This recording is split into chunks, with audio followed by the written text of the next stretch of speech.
আসসালামু আলাইকুম প্রিয় দর্শক, আজ পবিত্র জুমার দিন। হাদিসে পাকের মধ্যে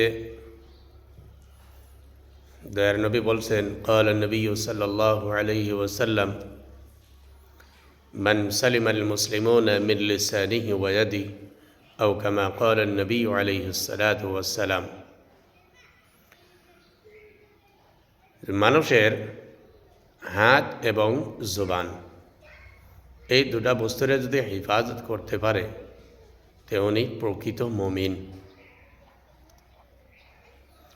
জবান বস্তুটা এমন, এই জবানের জরিয়াতে মানুষে কোথাও গুনার কাজ করতেছে, কোথাও নেক কাজও করতেছে। আপনি আল্লাহ তাআলার জিকিরের মধ্যে মশগুল থাকেন, এই জবানের জরিয়াতে আপনি নেক কাজ, নেক কর্মগুলা করতে পারবেন।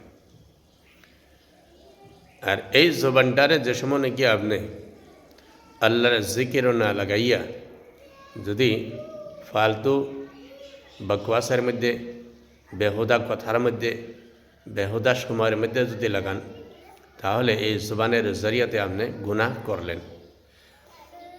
তো গতিকে জবানটারে সবসময় আমাদেরকে কি করতে উচিত, যে সতর্কতা সবসময় বজায় রাখা উচিত, যে আমরা সবাই ইনশাআল্লাহ এই জবানের সতর্কতা কর্ম ইনশাআল্লাহ।